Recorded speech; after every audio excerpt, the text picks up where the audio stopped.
our first step is to make sure that our tension is set correctly so that the tube of our sock will be the width that we like. So mainly you'll measure that it will fit around the foot the way that you want. So we're going to start by casting on with your project yarn. Normally we start with waste yarn, but this time we're just going to go ahead and start right with the project yarn. I'm going to load it into my yarn feeder, and then we'll just leave it there for a moment. Take the setup bonnet and drop it into the center of your cylinder, and then you're going to put a split ring on every other needle and just do the first maybe 3 needles to start. And pull up to make sure the split rings are falling below the latches. Now take your sock yarn and feed it into the yarn feeder, and then drop it into the center of the cylinder. I like to attach it to a weighted clip. Down it goes.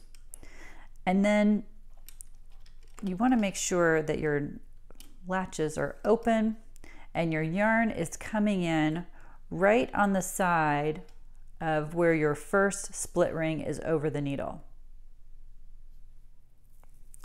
Now I'm going to take my smallest little half-pound weight and drop it into the center of the cylinder. And then I'm just going to add 1 ring to every other needle. You can see I'm turning the cylinder with my hand, not really with the crank.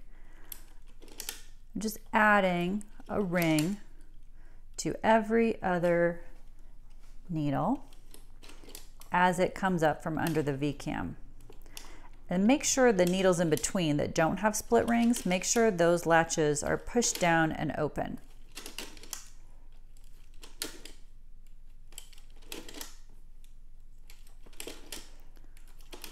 All the way around the cylinder.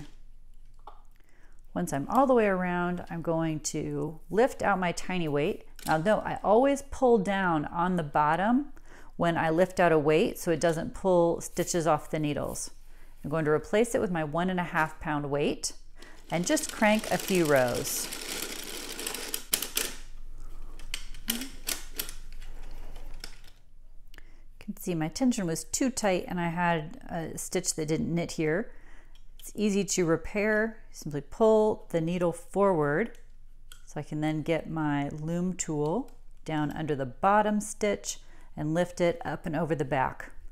You also want to make sure that the yarn is in front of all of the needles that didn't have split rings.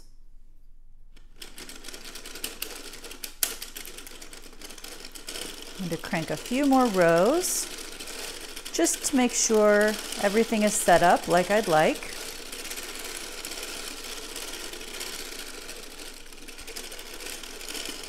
Now I can tell on mine that these stitches are very loose and that tension is going to be too loose for me. So I'm going to go ahead and adjust my V-cam to make these stitches a little bit tighter.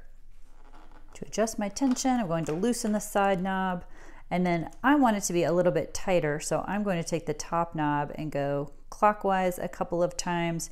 If your tension's too tight right there, you need to move it down, you can make it go counterclockwise, turn to the left. I would note that if this is your first time knitting a sock, you do want your tension to be a little bit loose. That will just make the whole process a little bit easier for you. I'm going to continue cranking.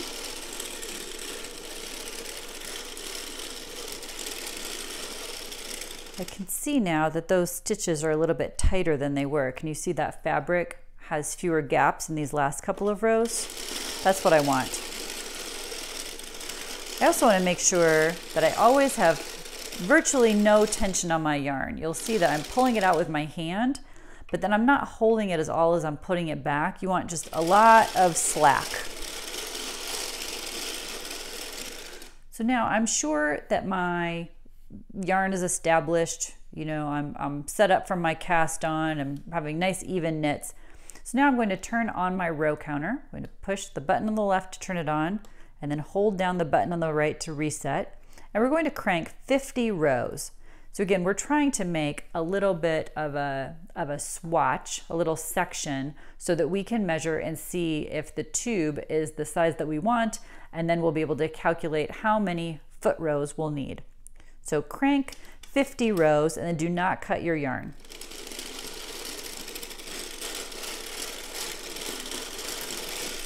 I've finished my 50 rows, so I'm going to reach in, remove the weight from the bottom, again, always pulling down on the bottom, take it out, and now we need to, without cutting the yarn, we need to remove the sample from the machine. So the yarn is no longer going into the needles. I'm going to grab hold of it at the bottom and then crank hard. Well, I pull down at the bottom, and you don't crank hard. You pull down at the bottom kind of hard while you're cranking to pull the swatch off the needles. So now I have a little gauge swatch that I can measure. Visit us at deanandbean.com and please like and subscribe. Thanks for watching.